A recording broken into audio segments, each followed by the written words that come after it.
1 second, honey.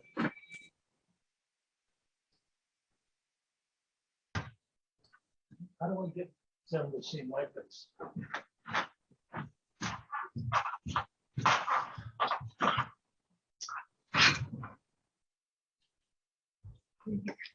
Oh, that starts a video. That's what it does. Do it now.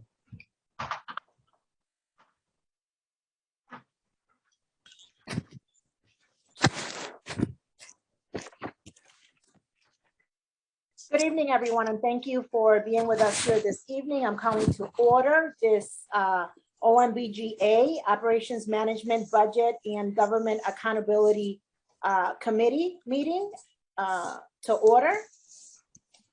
With us this evening are, and I will name them as I see them on the screen, Councilman Sanchez, which is a non-voting member, Councilwoman Marilyn Rossetti, which is a non-voting member, Councilman LeBron, which is a voting member, Councilman Gale, which is a voting member, Councilwoman Tiana Hercules, which is a voting member, myself, Nelly Rosado, which is a voting member on this committee.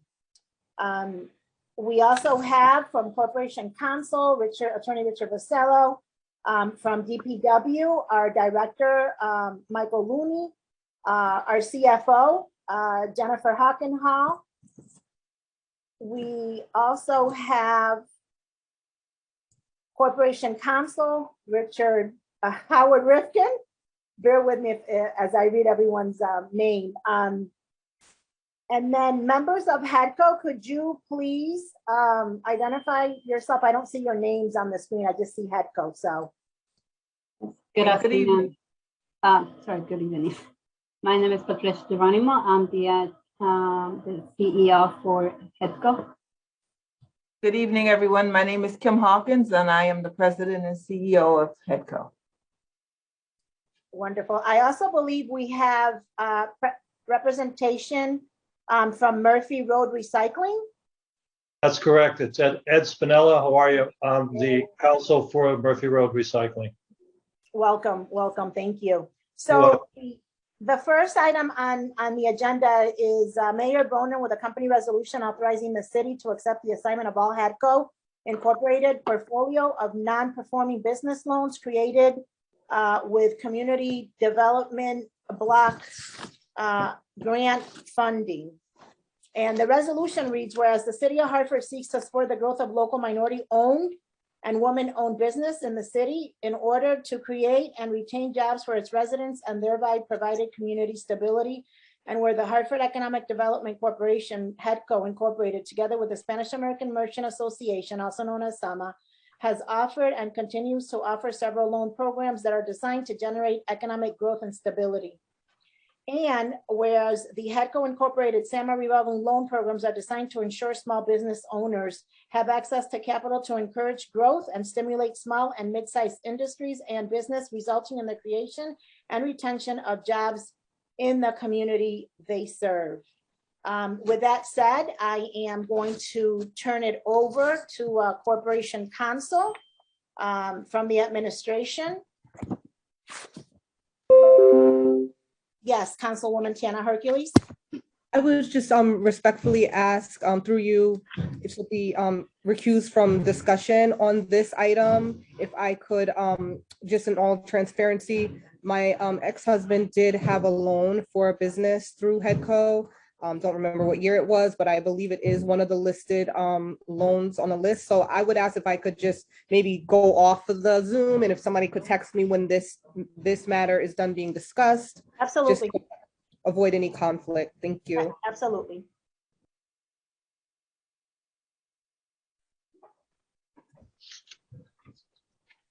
Good evening, Council. Hi. Thank you, President Rosado. I'm going to have Jen Hockenhall kick it off and describe the context within which we're discussing this. Then I believe representatives from HEDCO will talk about the loan program, and then we'll be able to answer any questions members of the council have, including my colleague Richard Vassallo, who did a lot of work in looking at the various loans and determining whether or not they in fact have any possibility of being collectible. Thank you, Jen. Attorney Rickman. Good evening, members of the council. Thank you for having us today. I feel the resolution had a lot of information in it, so I won't rehash that, but a really high level, the funds did come from CDBG or the Community Development Block Grants, and many of these are many years old. They date back to the 80s, so we're not talking about many recent loans here. What we would do as a city is we would take these on from HEDCO, and then the city would do their due diligence to either write them off if they're no longer collectible or do any kind of work we needed to do to collect on the loans. It won't affect any future CDBG funding that we would get or that we would give out to the community. I know that was a question that had come up.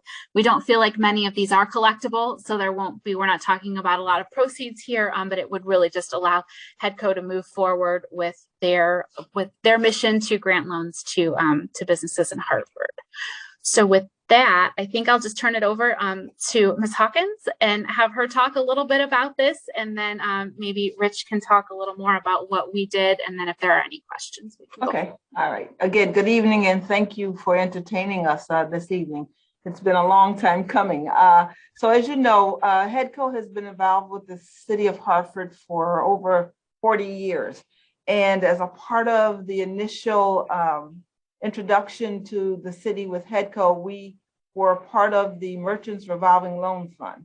The Merchants Revolving Loan Fund was maybe 30 years old, plus or minus at this point. And at the time this fund was created, it was created for neighborhoods to be able to reestablish themselves, to create wealth in the neighborhoods. We had just gone through a downtime when there were riots going on in the city of Hartford, and a lot of businesses were not able to get loans through banks.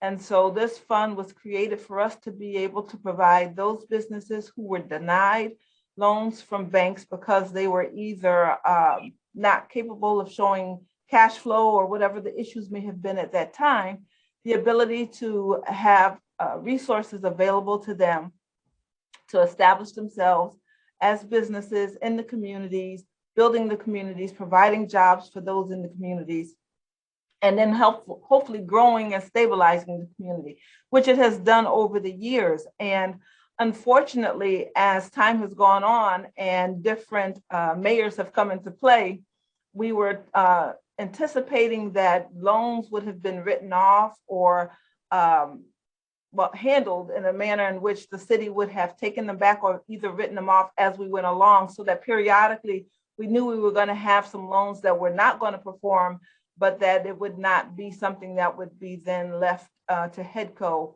to carry on their books. We have carried these loans on our books, and it has come to a point now where, as a CDFI, it's impacting our ability to be able to secure additional funding to support the mission of building small businesses and working in our neighborhoods to be able to provide opportunities for startups, existing businesses.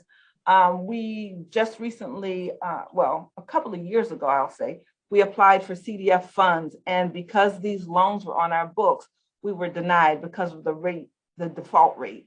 And so knowing that this was going to be impacting us, and it was something that we have been talking to the city about for many years, getting those loans taken out of our portfolio so that we can then go out and really be able to pursue additional dollars to leverage in terms of supporting small businesses and training our small businesses. This was what we needed to have happen. And once we got the letter from you all last year, we applied for CDFI funds and we were granted $1.8 million in funding to be able to support small businesses, because we had now been able to show that these were loans that were no longer going to be carried on our books, which then would cause our default rate to show a number that was increasingly high. We know that when we took on these loans, they were at-risk loans. We knew that they were going to be loans that were not going to be, the best loans, because again, they had already been denied by a bank. And that was one of the things that was a part of us being able to work with these businesses. They had to come in and show us that a bank had actually denied them. So they had to literally bring in a letter from a bank that says you've been denied so that they could then participate in this loan fund. So we're at a point now where we'd like to clean our books up, as we've said, and be able to move on from carrying these notes on our book so that we can be more beneficial in terms of securing additional funds in the community. May I add just one more thing? Just to put a number of percentage on how this non-performing loans is affecting our books. Including these loans, it shows had got a default rate of about 46% of all the outstanding loans that we have. If we take these loans out of the equation, then our default rate drops down to about 20%, which is within the range of the for the type of loans that we fund.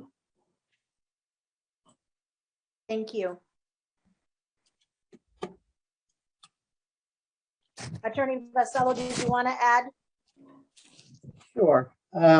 So I've been looking at some of the loans in the portfolio, and what we did is we broke them into three groups. We know some of the entities had filed bankruptcy, so we sought the bankruptcy records when available. And again, a lot of these loans date back to the 80s, 1985, and so forth. And so the ones that filed bankruptcy, we looked at the petitions of when we were able to get those and verified that they had included the loans, and those are not collectible, but have not been written off. They're still, shown as an outstanding loan, although we can't collect. There were others where bankruptcies were filed. The records are not complete. So we've looked at that, tried to fill in some of the gaps.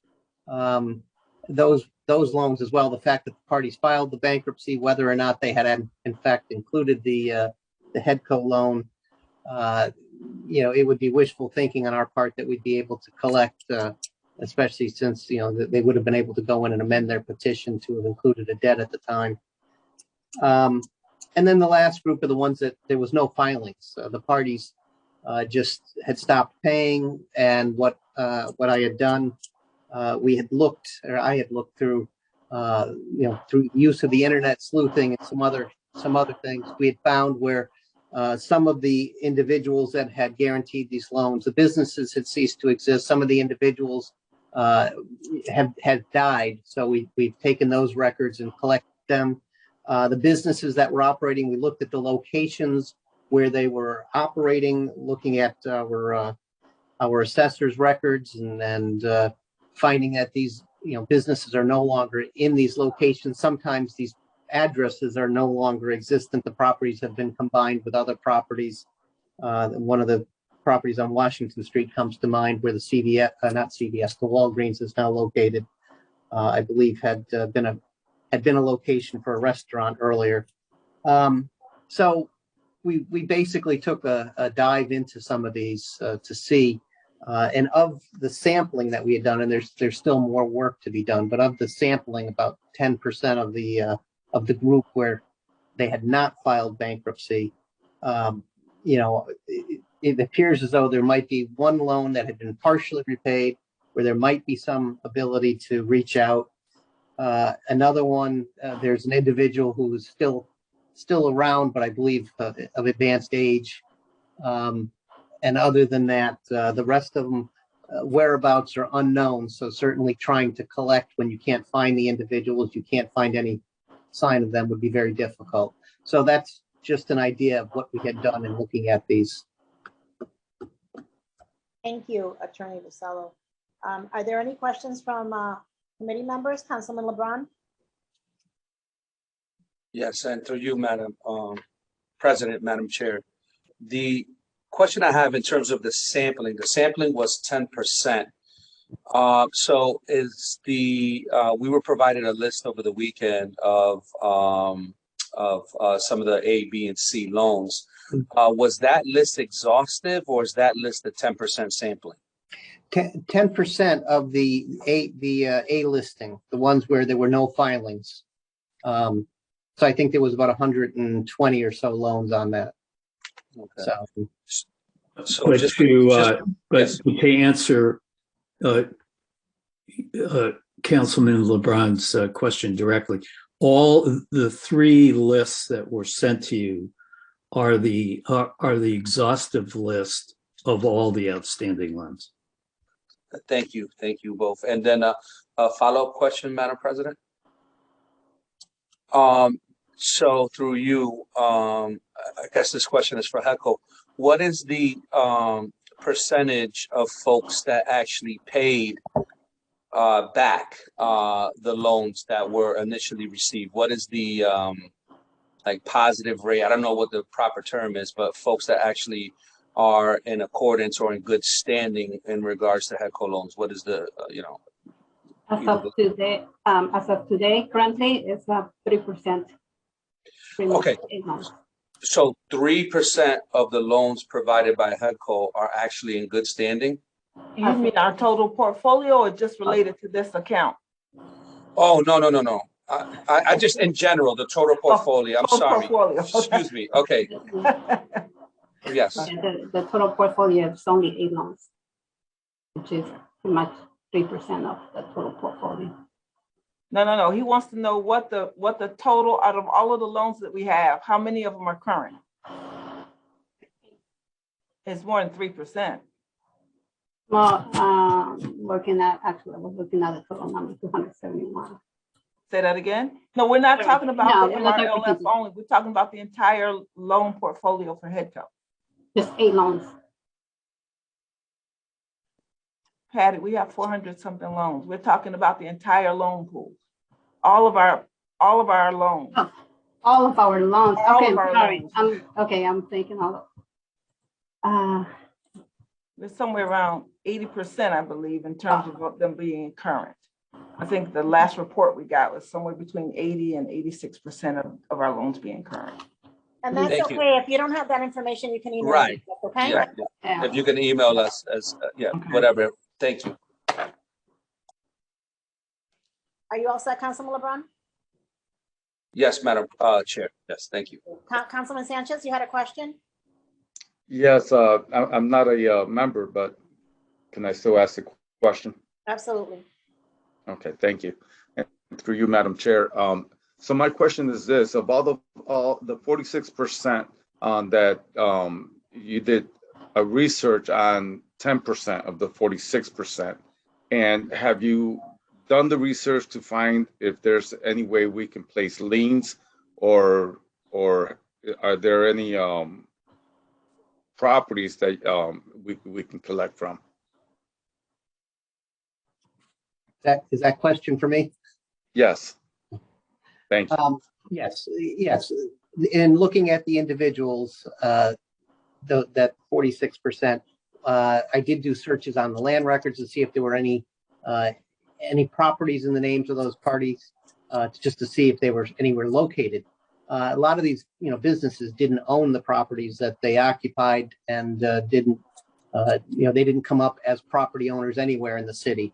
I wouldn't know if they existed in other towns, but the loans were certainly aimed towards Hartford businesses and Hartford individuals. In order to get a lien, we would have to first, sue them and get a judgment in order to try and attach anything. And as indicated, I went and started to look and see if there were properties to begin with, and we came up empty on that. Okay, so then in the beginning, it was mentioned that these loans were awarded to the recipients once they were turned down, and with a letter proof that the banks, wouldn't give them the loan that they were looking for, right? So is HECO in the practice of continuing this type of, awarding these kind of loans when the recipient is either, doesn't have the right credit score or doesn't have the right collateral? Is this still the practice? Well, again, this was specific to this program. Our programs are now based on what we look at in terms of the what the company is looking to do, what type of company it is, how many jobs are created, We're looking at collateral. We're looking at cash flow. We want to make sure that the debt ratio is there so that they can service it. We're looking at the impact in the community. Is it removing blight? Is it creating jobs? And so no, in the notes, the answer, is it based on a denial letter from a bank? No, that process is not carried out any longer. We do a different type of underwriting due diligence. Okay, and then I'm not a member of the OMBGA, so I didn't receive the information, but what's the dollar? What's the dollar amount that we're talking about?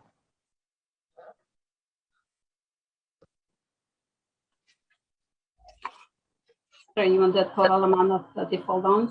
It's at about $4.5 million. What was that, 4.5? Yeah. Okay, thank you. Thank you, Madam President. Actually, it's 4.5. It's actually in the resolution, Councilman Sanchez. I know you're not a voting member, but it does detail all that information. Are there any other questions from my council colleagues? There being none, the chair will entertain a motion.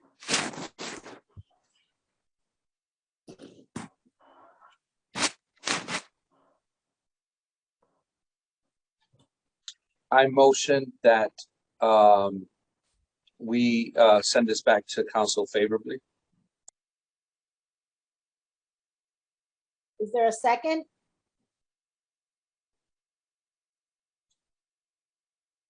I'll second the motion. Madam President, I know I know you would look to me to both make the motion and to make the second, and I'm being very, very quiet over here. And that's because I have represented HEDCO in the past, and I have to recuse myself from any action on this matter. I was wondering there, Councilman Gale. No, I should have spoke up. I should have spoke up sooner. No. That's okay. That's okay. Okay, so there's been a motion that's been made and properly second. All those in favor signify by saying aye. Aye. Aye. Any abstentions? Any noes? Duly noted that Councilman Gale is recusing himself from this vote. Is that correct, Councilman Gale? Yes, it is. Thank you. Okay, motion has been made, properly second. This item is going to be sent back to the council body with a favorable recommendation. Thank you, members of Corporation Council and HEDCO for your presentation. You're more than welcome to stay on, or you can sign off and enjoy the rest of your evening. Thank you. Thank you. Thank you. Thank you very much. Take care, everyone. Likewise. Good night. Good night. So the second item on the agenda is, bear with me, is Mayor Broner with a company resolution authorizing the city of Hartford to enter into an agreement with Murphy Road Recycling for municipal solid waste disposal and recycling services. And I just want to take a brief moment to text Councilwoman Hercules so that she can come back online with us.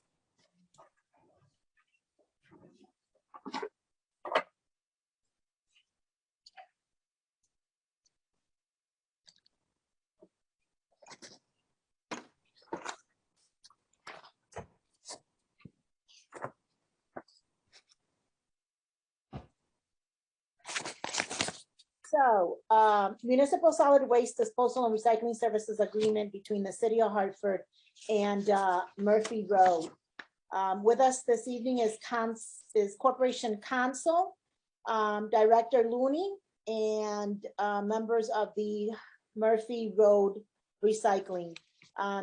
Corporation Counsel, the floor is yours. Thank you, Madam President. We're here tonight on the matter that you just mentioned of a resolution seeking council approval for the city to enter into a municipal solid waste disposal and recycling services agreement between the city of Hartford and Murphy Road Recycling, LLC. Tonight, I also have with me, as you alluded to, Ed Spinella, who is counsel for Murphy Road Recycling, and he is available to answer any questions that might come up that that he can handle.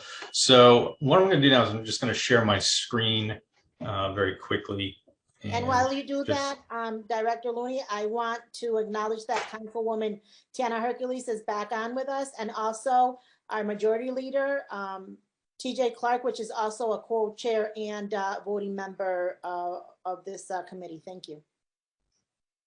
Thank you, Madam President. Let's see if we can this and go to slideshow.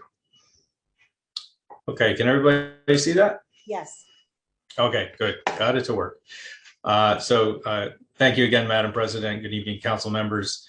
Michael Looney, Director of Public Works, here tonight on this matter regarding municipal solid waste and recycling disposal services for the city of Hartford. Just going to briefly go through some key points regarding our current operations, our current disposal agreement with MIRA. Talk a little bit about why we're looking to basically opt out of the MIRA agreement that we've been in with them for since 2017.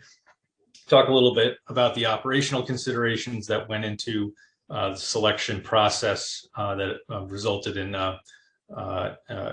bid being awarded to Murphy Road Recycling. Again, go over that selection process, talk a little bit about the proposed agreement and some of the high points of it. Every members of this this committee should have received a draft term sheet that lays out a little bit more of the legal language and some of the clauses and specifics of the agreement as we're in the process of drafting it. Do a short fiscal analysis of the proposed agreement that we have on the table and kind of why we're looking in this direction. Also talk a little bit about the fact that although this provides a short-term solution to our needs for MSW disposal and recycling management, there is still long-term issues with the entire waste management system in the state of Connecticut, quite frankly, that we need to use this time to help craft some sort of regional or statewide solution that's really going to work for the taxpayers longer term, longer than a 5-year agreement. So just briefly, our DPW staff in the waste and recycling division, we have about 45 employees working Monday through Friday, and on holidays it gets pushed to Saturday, as it will this week. About seven solid waste routes and then 4 to 5 recycling routes depending on the day. We also manage the bulky waste and e-waste collection operations, the transfer station, trash and recycling cart assembly and deliveries to residents. Right now we take our staff at DPW, our sanitation crews take their MSW loads to the MIRA facility down on Maxim Road where that material is incinerated, and our recycling is delivered to a MIRA subcontractor recycling facility over on Murphy Road. We're doing, this year we're on pace about between 2,700, 2,800 tons of municipal solid waste and 150 to 160 tons of recyclables per month, just to give everyone sort of a scale of our operations. The MIRA agreement that we're currently under was executed in 2017. It had a 10-year term, and it provides a per ton tip fee that's established annually for the following fiscal year. That happens every year at the February board meeting of MIRA. They then send that information to the town and to the municipalities who are members. Those municipalities basically have the month of March to analyze the fee and determine whether they should opt out of the agreement or agree to that established tip fee for the new fiscal year starting on July 1st. In order to opt out, we need to have a tip fee proposed by MIRA that's above a certain threshold, what's called the opt-out tip fee, which is a calculation conducted each year. It's basically the base tip fee that was established in 2017, which was only $68 per ton at that time. And that figure, there's an equation and a formula in the document where they use the consumer price index to modify and ratchet up that fee every year. Obviously, the cost of disposing solid waste has increased much faster than the rate of inflation in previous years. So we've always been above that threshold tip fee. So we've always had the option of being able to opt out of the agreement based upon that. And in fiscal year 22, our current fiscal year, our tip fee for our MSW is $105 per ton, $120 per ton for non-processable waste, which could be contaminated loads and things of that nature. And our recycling still remains, as it has since 2017, at $0 per ton. That is handled basically free of charge as part of being together with MIRA on the MSW. So over the past, I'd say 2 or 3 years, when we started looking at the whole waste management system, both in our own city and statewide, the situation with MIRA has raised a number of concerns for us. The preliminary projected tip fees for the fiscal year coming up that were initially provided by us or to us by MIRA back in October at a presentation were in the range of $114 to $119 per ton. MIRA is working on or has produced a document that I'll talk a little bit more about further down. That would basically, if the city executed this document, it would amend the management services agreement that we have with them. And in doing so, we would agree to a tip fee of $116 per ton for fiscal year 23.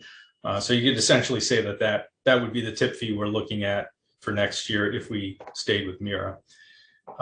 The operations, and obviously the point being that this cost is significant. And as I mentioned, in 2017, we were at $68 per ton. So it has gone up quite a bit over the last 4 or 5 years. The operations may be even more of a concern. The waste energy plant, the incinerator, is scheduled for shutdown after June 30th of this year. Although we're already very deep into February, MIRA is still trying to work out exactly what the details of their operations will be going past that date. There's been talk of using the current incinerator site as a transfer station. There's also been talk of trying to keep the incinerator going past the June 30th projected date for shutdown as it stands now. So there's a tremendous amount of uncertainty as to what's going to happen with their operation.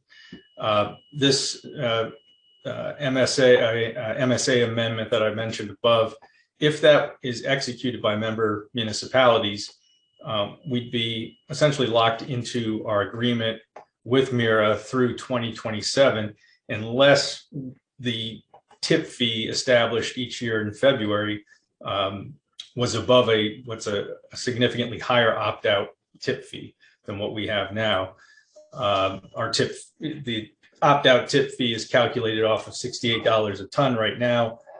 We'd be looking at more like a tip fee that would have to exceed anywhere from $125 to $140 per ton before we would even have the option of getting out of the agreement.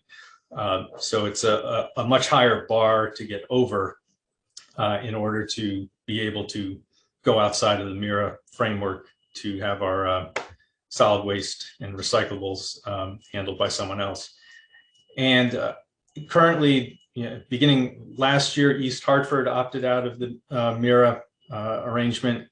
Other municipalities in the greater Hartford area and in other parts of the state are also doing their own RFPs right now and looking at their options and could potentially be peeling off and leaving MIRA. And when that happens, as municipalities leave, you're shrinking the amount of tonnage that you're handling.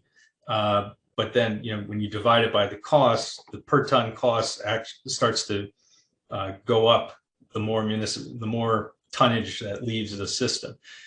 So therefore, if a lot of towns opt out of the MIRA arrangement, those towns that are left in could be looking at a higher tip fee than this $116 per ton or $114 to $119 per ton range that we were talking about above. So knowing all this, there are other options besides MIRA, and that is through the private sector.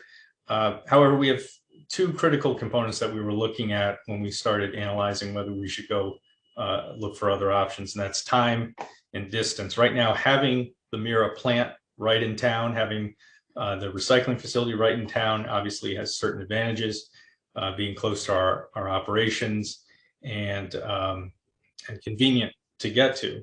And so when we were thinking about what our alternatives might be and what our alternative disposal options would be, we recognized that they really needed to be within a reasonable distance of Hartford, probably no more than 20, 25 miles, to avoid any undue impacts on our operations of waste and recycling collection.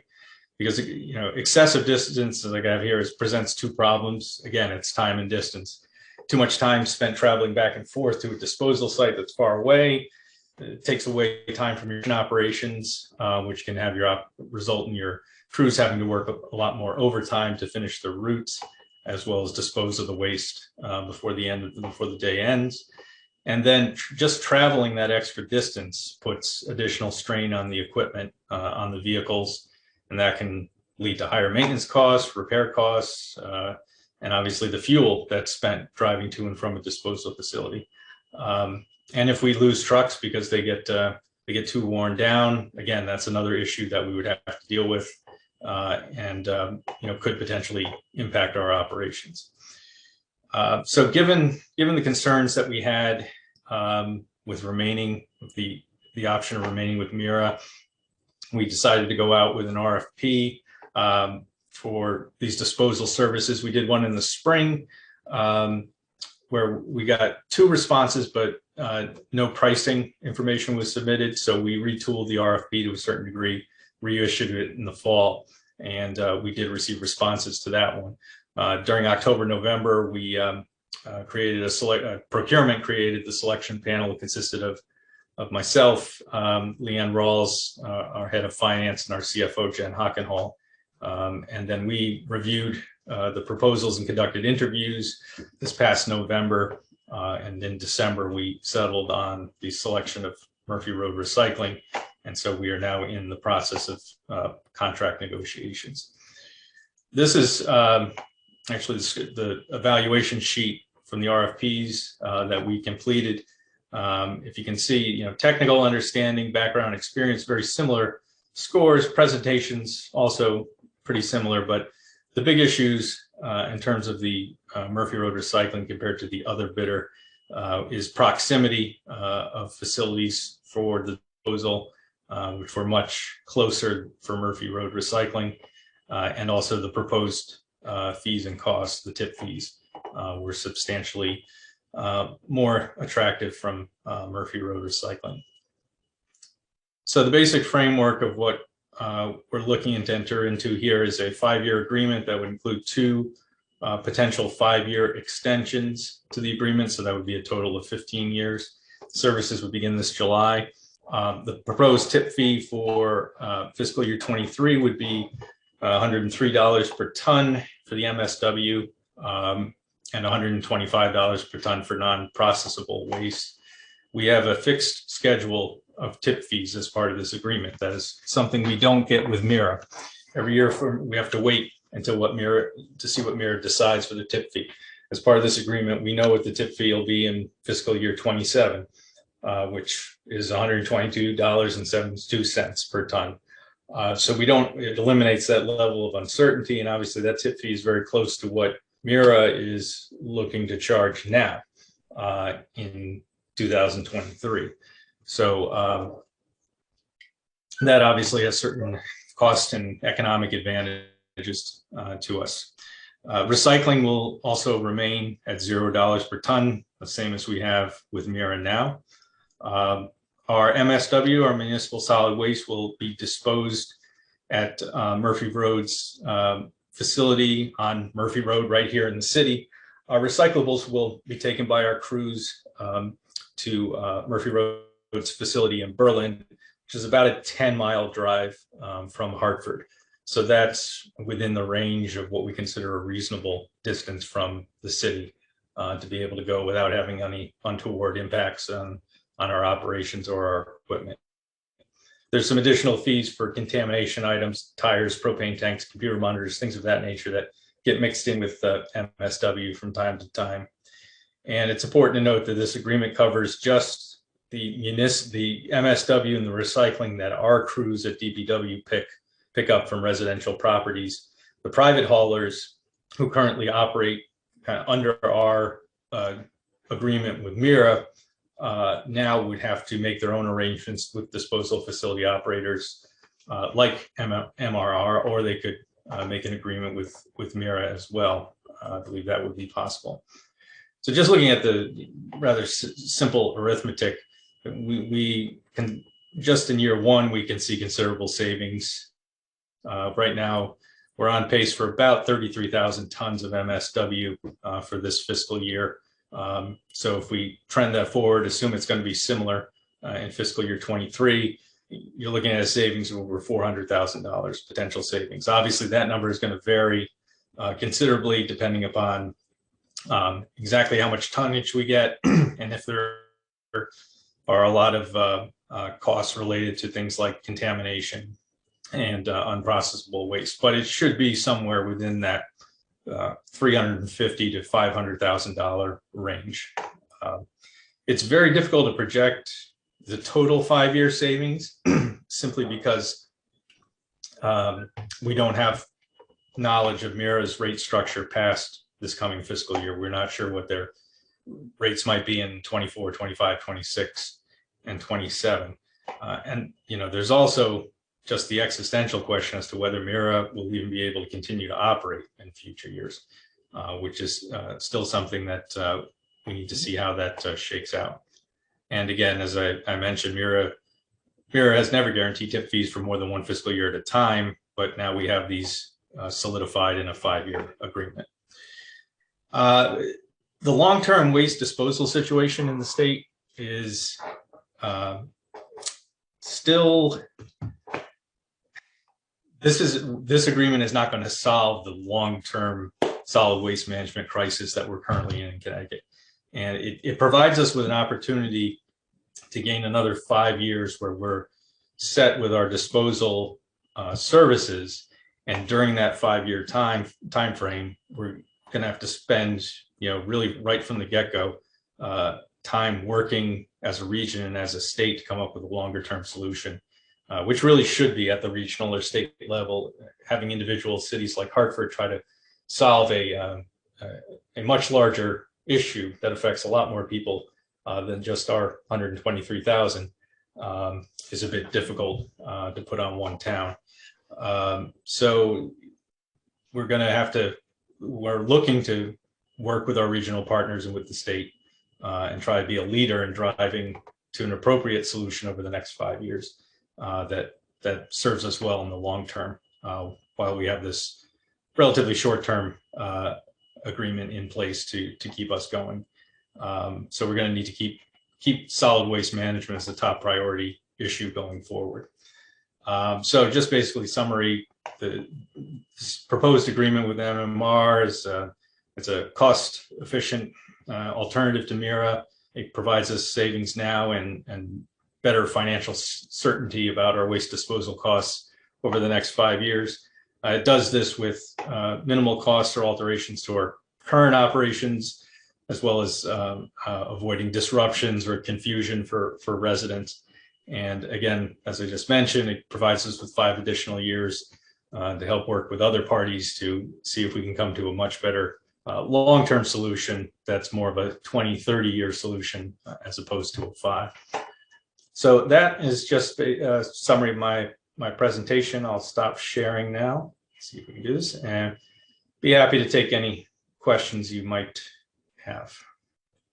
Thank you for that presentation, Director Looney. Councilman LeBron, and I for the record, Councilman LeBron just joined the OMBGA committee, so welcome.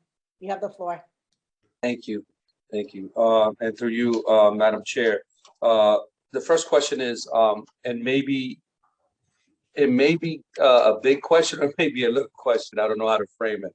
But when I put out my trash, right, I put out the gray trash, which is the regular trash, and I put out the blue trash, which is the recycling. Now, we all would like to think that folks recycle well, and I'm guilty of it. I got a notice from here and there that I didn't recycle correctly, even though I try. So with that being said, when you said the $0 on recycling, what happens when a load is not recycled correctly? Does it then go to the billable side, or do we eat that cost? Through you, Madam President, thank you, Councilman, for the question. Right now, the way it works is if we bring a load of recyclables to the facility on Murphy Road, Mira's facility there, and it's determined to be contaminated, we have to go back and get that load, usually with a roll off and a couple of our streets and sanitation staff to assist. They then have to take that load over to the waste to energy plant, and it gets incinerated, and that counts towards, we get charged the tip fee for MSW for that load. So obviously we want to avoid contamination as much as possible. And it's something it was very bad last winter. I would say we had a lot of issues, and we made a full court press on trying to improve our contamination rates. And it's worked fairly well. We're starting to see a little slide back now that has us a bit concerned. So we're going to re-up our efforts, and we're collecting some data through a service from a company called Rubicon, who's helping us track our sanitation operations, and we're identifying the areas where we really need to do a better job of public education in terms of what's in and what's out and what's permitted. We've also gotten used a little bit of money to get signs that wrap around our recycling trucks, and are essentially the image of that what's in, what's out pamphlet right on the recycling truck. So it's essentially like a moving billboard, and it's in both English and Spanish, and they'll be driving around picking up the recycling, and hopefully folks can get better educated that way. But there were times where we were literally going door to door on some streets just to help educate folks. Thank you, Director. And just one more question, Madam Chair. There was recently a bill, and you may or may not be able to answer this question, but there was recently a bill submitted at the state legislature that was researched by our colleague, Councilman Sanchez, in terms of re-upping Mira, I believe. There's probably more detail than that, but the long and short of it was re-upping Mira's contract as it pertains to not just Hartford, but the surrounding towns. How does this impact, or does it impact at all, our current future relationship with this new vendor that we're looking at? Through you, Madam President, I haven't seen the text of the bill, but I will certainly look into that and provide feedback as to what we think the implications of this could be. But I have not at this date seen that bill. Thank you. Thank you, Councilman LeBron. Councilman Sanchez? You're welcome. Thank you. Through you, Madam Chair. I just want to piggyback on Councilman LeBron's statement there. So this is a bill that was introduced by State Representative Wilcox out of Barkhampton, I believe. And basically, the bill's calling for or trying to authorize the Bonding Commission to fund the Mira facility $330 million for renovation. And for those of you that knows and been following this for the last 6 years, that doesn't even put a dent into the situation of the Mira facility and its condition. But it's my understanding that the governor is not supporting this, so there should be no worries. But I believe that although we must not assume, I believe that everyone should reach out to the state representatives and delegation for the city of Hartford to make sure that this does not happen. With that said, though, to Director Looney's comments earlier, and thank you for the presentation, Mike. It was a great presentation. It is important that the state steps up to the plate, that DEP steps up to the plate, because this is definitely not the long-term solution. We're fortunate, and I would like to thank Mr. Ed Spinella and the Murphy Road facility for giving Hartford an opportunity, and I believe it's a very a good contract.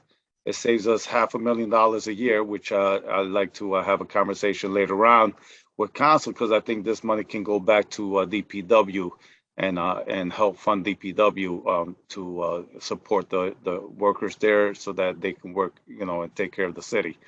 So, I also want to thank you, Mike, for your hard due diligence work on this, because I know it's been tough. The city has been going upwards, and the increase of the funds, because as Mike said, was 7 years ago was $68 a ton, and I would dare say that we were actually possibly looking at $127 a ton by the end of this year, and not 116. I would say it was a lot higher, but that was conservative. But either way, I'm very happy to hear that we have this agreement. And I, basically, I want to thank everyone for, the hard work that it took to get us to this point, and finally saving some money when it comes to our MSW. So do have one more question for you, Mike. As far as educating our residents, it was at a point where the Hartford Solid Waste Task Force has some stickers made up. Those stickers, were they applied on the trash cans, or were they delivered, mailed? Can you share that information? Through you, Madam President, I believe they were. We did use those, that we put them on the blue cans themselves. I'll double check in the morning, but I believe we did. We did hand all those. We did put all those out, I think. And just to piggyback on your previous statement, if I may, even if MIRA is funded with $330 million, that doesn't mean that the work will be done by July 5th and the plant will be miraculously saved. That's going to take several years to input that infrastructure. So during that time, we'd still be faced with the same issues that we'd be faced were it not invested in. So it's not an overnight solution that would miraculously, at least my first reading of this is that it's not something that's going to solve the problem immediately. We're still going to have issues going forward for the next couple of years. Right. So, through you, Madam President. So, the Hartford Solid Waste Task Force has come up with a solution, and that is basically creating or building 3 modular facilities where, it takes only a smaller footprint of 10 to 15 acres versus 90 acres where they're at right now, and 3 different towns who are willing to support a facility such as this. Hartford has been shouldering the burden of the region, and I don't believe that we should continue that way. That's why I'm happy that we have this agreement. Hopefully, there's no more issues, and MIRA will shut down by the end of June, and then we can move forward to reclaiming and remediating so that we can redevelop that area. And also, Mike, I'd like to know if you can contact me so that we can print up more stickers. I think we still need plenty of those. And also, if there's a contaminant in the recycling bin, as what happened with my neighbor just last week, they left his bin completely full. And apparently there was some kind of contaminant. Is that the process? They leave it there, but there's no sticker on it. I mean, the neighbor, I had to tell them what happened, but there was no notification on there. Through you, Madam President, we actually ran out of stickers last week, and we have more on order. that permit us to describe what the issue was. So what we've been trying to do is follow up we usually get a call from the homeowner asking about what exactly was wrong with their can. And then one of our sanitation supervisor usually goes out and meets with them or calls them back to explain the situation. But yes, that is something we're trying to remedy by getting more of those stickers. As you very astutely pointed out, we need plenty more. Thank you. Thank you, Madam President. Councilman, are there any other questions? Councilman Gale, followed by Councilman Clark. Yeah, thank you, Madam President. So Murphy Road Recycling currently exists. It has this major building down on Murphy Road. Will that facility on Murphy Road, as it's presently constructed, be sufficient to handle all of the new solid waste that they're going to get from Hartford, or is there some expectation that they're going to have to expand their current facility, or do we know? I can answer that. May I? Yes, you have the floor. Okay, thank you. We're not going to change the infrastructure at all on Murphy Road, Mr. Gale. The facility is permitted by DEEP to accept 1,550 tons of MSW per day. So it's a very large and substantial facility. We can handle this material without making any changes at the facility whatsoever. Can I ask how much you've been accepting per day up to this point? I wish I had our director with us. I think with MSW, presently it's a small quantity. I can get this for you tomorrow, but I think it's less than, for MSW, let me take a step back. Our facility down on Murphy Road, we have 4 large buildings on Murphy Road. One is the all waste facility, which is the hauling company. Then we have 123 Murphy Road, which is the front building on Murphy Road, which is where some of this material may go. And then there's a back building, which is 143B Murphy Road. And then we have a warehouse at I think it's 117 Murphy Road. So these facilities in total accept construction and demolition material. They accept MSW, municipal solid waste, commonly known as garbage or refuse. Presently, those facilities are accepting very little MSW or garbage. We have been diverting most of that material up to our other facility in South Windsor called Nutmeg Road. But obviously, it made more sense for us to offer our Hartford facility to Hartford as part of this bid. And we're happy to see this material come to us. Just to give you a piece of background on this, this material in all likelihood is going to be put in rail cars and shipped out of state. So it's an innovative and modern way to handle transfer stations. Generally, the material is tipped on the floor. It's then loaded into a tractor trailer truck, and then it's put on our highways.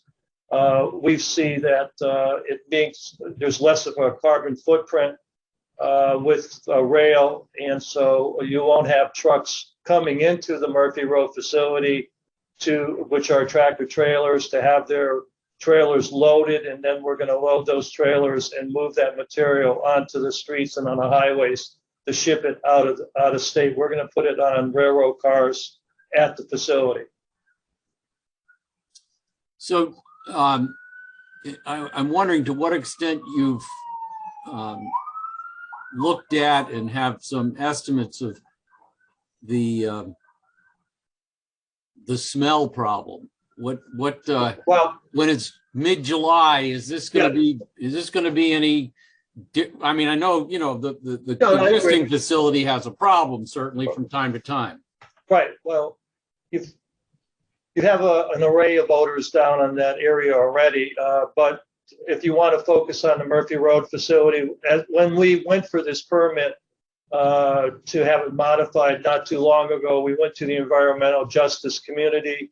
We had discussions with the environmental justice community. We have a system in place at the facility where it's the MSW is sprayed with a deodorizer, and these are procedures that are used and recommended by the EPA and the guidelines for operating transfer stations. But probably the most important thing to keep in mind is that all the material, when it's brought into our facility by the Hartford trucks or any other trucks, it's unloaded inside the building, and then it cannot be handled other than by transferring it either to a rail car or a truck. So that material, almost always that is tipped on the floor, is transferred off the site on the same day that it's brought to the facility. So you don't have that material staying there for a long period of time. And the rail cars are all covered with a certain special substance, because the railroads will not allow you to put MSW into the rail cars unless the rail cars are covered so that there's no odor. But we have 16 of these facilities throughout the state of Connecticut. We follow the EPA guidelines. People are always concerned about odor. We have odor systems in all the buildings. If any material remains in a building overnight under the DEP permit, it can stay for 48 hours. We then have to close the doors to the building, continue to have the odor system operating. When material is delivered on Fridays, we try as hard as we can to get all the material out of the building because we have the Saturday and Sunday coming. But people generally think that odor is a problem from transfer stations, but it really isn't a problem if you run them in a good way. Get the material in, get it out, cover it when it is delivered to the facility, and cover it when you send it out of the facility.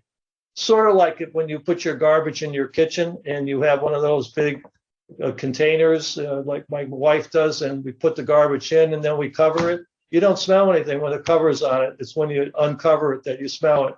It's basically the same thing as a transfer station. Keep the doors closed and use the deodorizer and the misting system, and it does a very good job. Thank you for that. One other set of questions, Madam Chair, if I may. Absolutely. So certainly, many of us in Hartford have been focused on reducing our waste stream. I think everybody should be focused on reducing our waste stream at some point. And some of the conversations that we've had have involved compostables, the organics, taking organics out. I've heard it said that somewhere potentially 20% of our waste stream may be organic waste that could be recycled in some fashion. And we also tried in Hartford, and I think some other towns tried, to start removing textiles from the waste stream. I'm just wondering whether Murphy Road has given some thought to these and other ways in which the waste stream over time can be diverted and you can recycle them in some other fashion. Right. Well, the reason we're successful is that we always keep innovating and modernize our facilities. And recently, our team traveled to California to look at a new system, which basically the system is that all the material that Hartford delivers would be brought to our building, wherever the building is. And we would have a certain type of equipment in that building. And what that equipment does, among other things, through, I'll make it very simple. It presses that material with a lot of pressure, and it creates a slurry. That slurry is the organics. And then that slurry is separately sent to facilities that turn it into fuel or they turn it into fertilizer for people to put on their lawns and things of that sort. So we're looking at that system as we speak. We've been talking to companies. We have a non-disclosure agreement. We work with communities to have try pilot programs for source separation of organics and having those materials picked up at the curb. That we've found that people ultimately don't like those systems because it costs a lot of money. You got to have a separate route, separate truck, and then you've got to bring that material to another facility. So we work with people on those pilot programs, but we're very, very excited about this system that is actually operating in California. We visited that facility, and we think it's something that we're going to be bringing to the Hartford Solid Waste Task Force that Mr. Sanchez earlier discussed. We think that this is exactly one of the modular units that the task force is considering, and it won't be for 500,000-600,000 tons. It's actually going to be a smaller type of facility that Mr. Sanchez's group has been pushing for and advocating for. And if it works, we hope to put in several facilities throughout the state. Thank you very much. You're welcome. Majority Leader Clark, you have the floor. Thank you, Madam President. Through you, thank you, Director Looney and Mr. Spinella for your presentation and commentary. Quick question. So MRR is not going to be taking over the Mirror facility in space, correct? Correct. So all that was transpiring over at the Mirror facility will be done at Murphy Road, at your facility. Well, not all the material that was going into the Mirror facility. They had, because the transfer stations were sending material in there. They had about 500,000 tons on an annual basis going into the burn facility. I mean, at one time it was close to 800,000 tons a year. But this material is going to be coming to the Murphy Road facility that we operate on Murphy Road. It's right down the street from the Maxim Rome burn facility. And so with you, what you just explained regarding packing the information, sorry, not the information. Pressure, right? The pressure into the train cart. A slurry. You mean the new system that I was talking about? Yes. Right. So with that new innovative system, how does that actually reduce the toxins in the air and all of the other combustion that's going on currently at Mirror? Well, none of that material would be burned at the site. The only processing that goes on is it's pressurized in a system, and there's no emissions. There's no toxicity, toxic substances going into the air.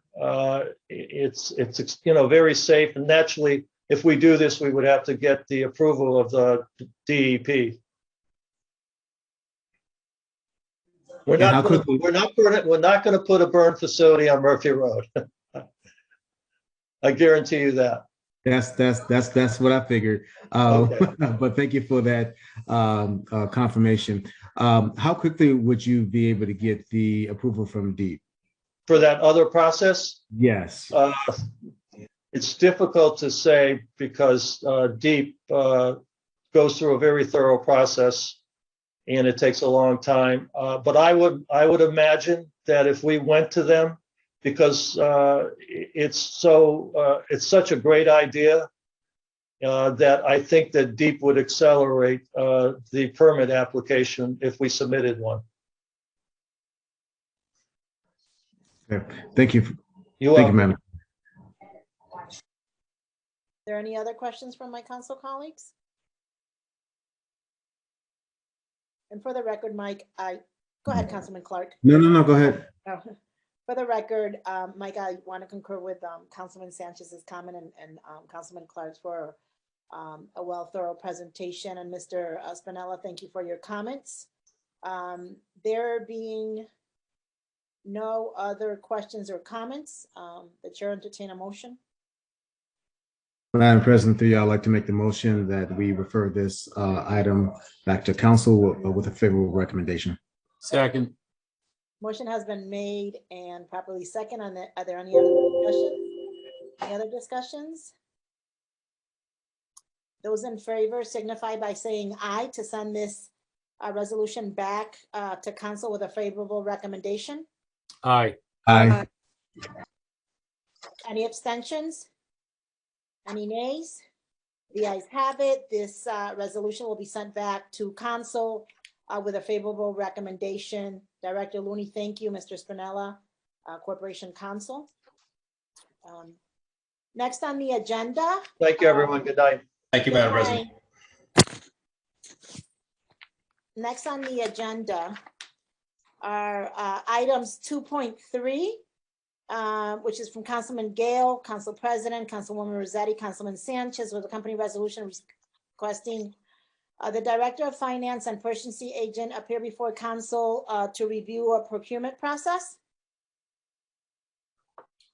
Also on the agenda is item 2.4 from Councilman LeBron and Councilman Sanchez with a company resolution for a comprehensive plan for funds from the American Rescue Plan. Councilman Majority Leader Clark.